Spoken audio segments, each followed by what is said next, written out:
Hey, what's up everybody? Welcome to the first episode of my new vlog. My vlog is going to be a little different. I'm going to be sitting down here and kind of have some overlay footage of behind the scenes stuff of what I've been up to and in terms of my video career and stuff like that. I've been wanting to do a vlog for a while now for a couple different reasons. One of them is to kind of stay connected with my family and friends, and I know I'm always asked like, what have you been up to? And there's a lot to explain, and so I think having this type of vlog to share with them is a really cool way to stay connected and stuff.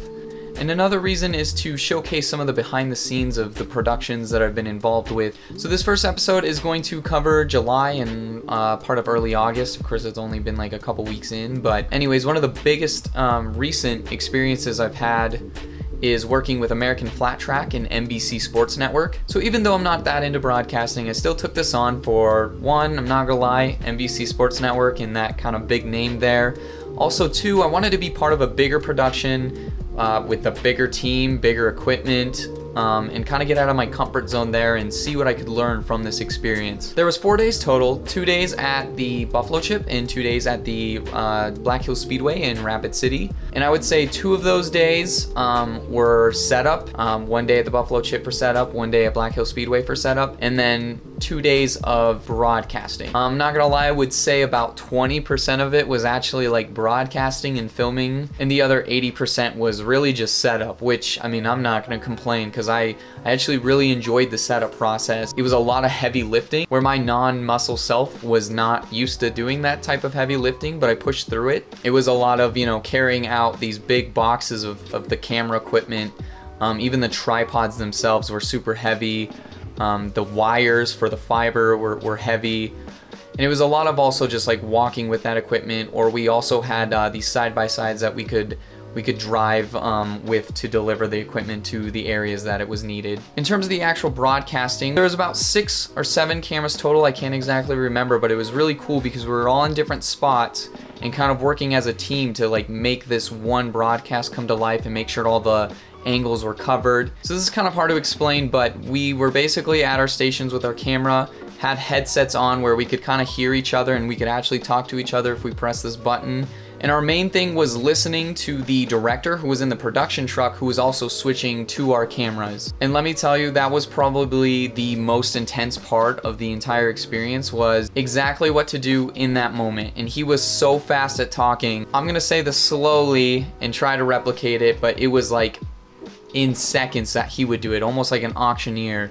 And he would say, for example, I was camera 4 at the Black Hills Speedway. Camera 4 ready, tied on first place rider, pan was second and third place, camera 4 go. And then he'd switch to the next rider, and before he'd even switch, he'd usually tell you, that's good. Or he would be like, nope, that's not how you do that, or what the hell are you doing, camera 4? And of course they're driving super fast, so of course it's really hard to keep up with these big cameras, and you're moving this tripod and you've got it pretty much as loose as it can go just to like keep up with it. So definitely an experience that I probably won't ever forget. I would probably do it again actually, and like I said, I don't like broadcast, but it was really fun doing something that fast and that intense. I just really loved how collaborative it was. A lot of the broadcast jobs I've done in the past too have always been just me, like solo directing. Like I've got stationary cameras and I'm mostly acting as a switcher, or I might have one other camera operator. But working with this many people and it being that intense, it's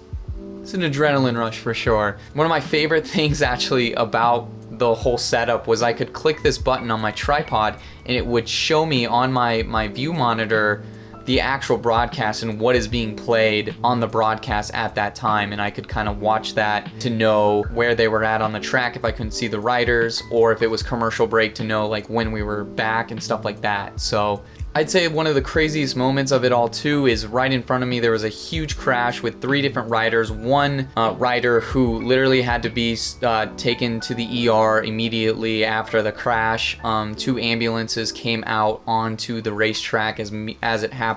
So it was really intense because when it happened, like the director was screaming like, wide, go wider. And I'm just like trying to register what just happened in front of me, which was super intense and scary looking, to this guy yelling at me to doing it with my hands. And honestly, like, it was one of those things where like my conscious isn't really there. I'm just like letting my body like take over and hoping that I'm doing the right thing. Another funny story is part of the tripod that loosens up the head like had fell through the fence onto this haystack, and I thought the race was basically done, so I was like, oh, I better grab that right now before I forget. So I take off my headphones, I put it on my tripod, I go down there and I grab this tripod head and start screwing it back in, and then when I get the headphones back on, I just hear, camera 4 ready, camera 4 ready, where are you at, camera 4? And like he was like confused because my camera was just sitting still, so I quickly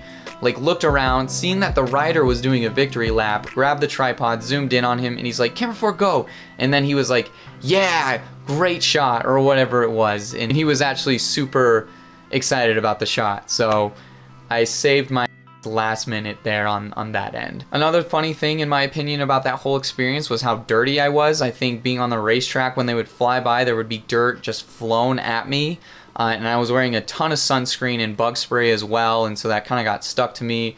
And then of course cleanup was super like dirty as well, and everything was full of dirt. And so by the time I got home at like 2 in the morning, I was like, well, I have to shower because I cannot go to bed like this. So another fun thing I did this summer recently was I had an awesome idea of filming 2 different music videos in one day.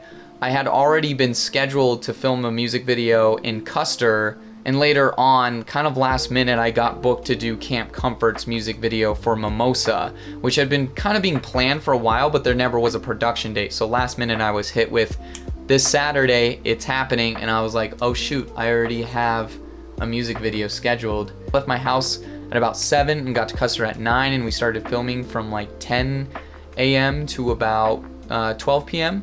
It was originally planned to be a Mud the Cosmonaut video, but it didn't really work out. I'm not really sure why. So Alex kept the date for me, and we actually did a video for his solo project. Pretty simple. It's just some shots of him playing the song up in the hills of Custer. Some pretty beautiful shots in my opinion. I'm pretty happy with it. So be on the lookout for that soon for when it releases. He's gonna release it along with some other singles. Thank you to Alex for letting me do that video. So I left Custer and went straight to Pactola, and by the time I got there, Camp Comfort had just got there as well. We got on our own boat in which we filmed the music video on, and we went straight to Jenny Gulch, I believe.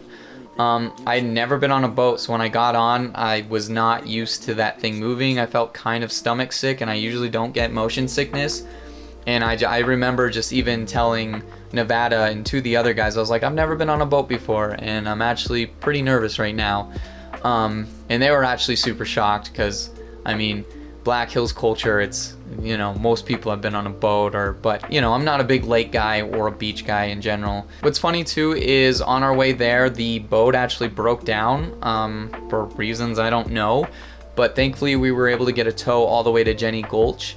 Once we got there, it was already pretty poppin'. I know some people were there specifically for this Camp Comfort music video, and it was also a live set. So that was kind of interesting, is it wasn't just for the music video. They also did a show out there. And there was already people out there that weren't there for Camp Comfort, but like it brought a lot of people in that were like noticing it from far away, and more people showed up for Camp Comfort later on. And if I had to guess, there was anywhere between probably 60 to 150, rough estimate for sure, that were there. One of the things that kind of like threw me off guard is when I do music videos, it's literally for music video. So usually in each scene, I usually have that band or artist do anywhere between 5 to, I've done maybe 20 takes before on a music video. And Nevada gets on the mic, the lead singer of Camp Comfort, and he says, hey, like, we're also doing the Mimosa video, so we'll probably be playing the song from the speakers and pretending to play it at least twice, if not 3 times. And my heart like stopped, and I looked at him and I was like, bro, 3 takes? Like there's no way. And I tried to convince him to let me at least do 6 or 7. And he for whatever reason he didn't want to do it. I think there was a timing issue as well, so it kind of makes sense. And I wasn't mad about it, I was just more nervous. And on our way back, we ended up doing a couple more takes with just him and Johnny on top of the boat. So now I have actually about 5 takes of A-roll. There's also going to be another production day for that music video where we're going to do some story cinematics to help push the story along with that video. So it'll be a mix of them playing on the boat as well as more of like a movie style of the story of the song. So I'm pretty excited for this music video. Be on the lookout for that soon once we get that other production day settled. I know they've been playing, Camp Comfort has been playing like crazy for the rally, so I'm just kind of waiting for a message back so that we can kind of plan something. Also, there is a teaser trailer out, so if you want to see some of that, definitely go check it out on Camp Comfort's page or on my pages. Another thing I've recently started was doing video for Pillar Properties. We started a personality and educational type of channel called Lifestyle of La France, and that is actually something that we'll be shooting on a weekly basis and sometimes more than once a week. And honestly, working with Josiah and Thomas as well as one of his agents, I look forward to it every single week. Getting into more of what it is it's a vlog. I kind of show up and it's kind of run and gun. I kind of show the conversations that Josiah is having with investors, other agents, other people involved with the company or in real estate in general. And we're cutting that in so that we can kind of give value to people that might be interested in these types of topics. It also gives him a chance to kind of showcase that Pillar Properties personality. I've also been filming a show that Josiah started called Easy Money, which is super fun because we go into these secondhand stores and we look around and they find certain items that are underpriced. It's been a lot of like couches and tables and stuff like that. They basically buy these items for a smaller amount and then they're flipping them and making profit off of them and kind of showcasing how to do that and like how much money you can make with that.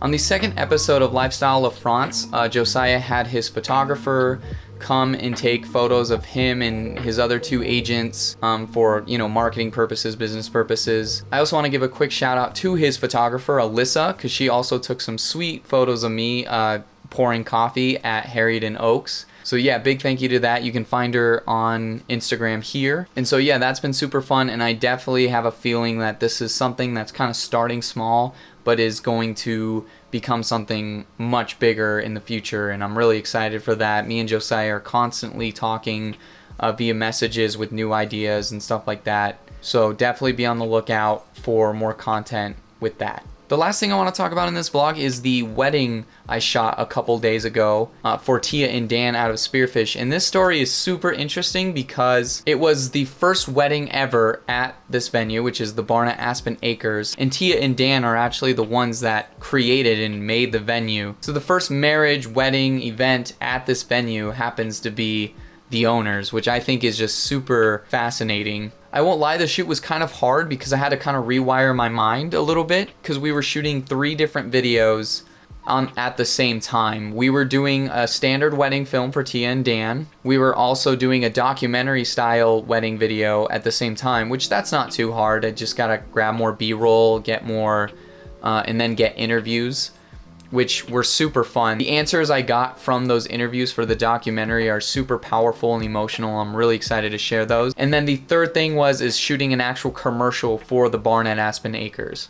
With being so heavily focused on the wedding and trying to keep up with just that, it was really hard to shoot and keep in mind the commercial at the same time.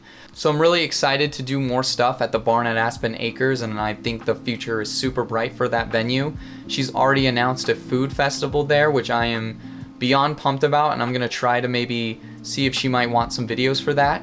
And again, thank you to Tia and Dan for letting me be a part of the first wedding that's ever happened there, and as well as your own special day. And congratulations to you two. So those have been the projects that I've been doing for the last couple months, or rather the bigger ones. There's been other smaller things that I didn't get into this podcast, but I'm pretty excited to start rolling those out. I have a lot of projects that I can't talk about, or a lot of projects that are still sitting on my editing desk that I've been trying to get through. So yeah, that's what I've been up to for July and August. Coming up, I'll be going to California to film a music video with Ivory and Keys. I can't talk too much about it at the moment, but I figured I'd throw that out to give some excitement for the next episode. I hope you've enjoyed watching and seeing some of the behind the scenes and letting me talk about my experiences and keeping you all updated with stuff I've been up to. Let me know if you like this or what you'd like to see differently or whatever it might be. Comments are definitely appreciated. But either way, I really thank you guys for watching, and I will see you guys on the next one. Peace.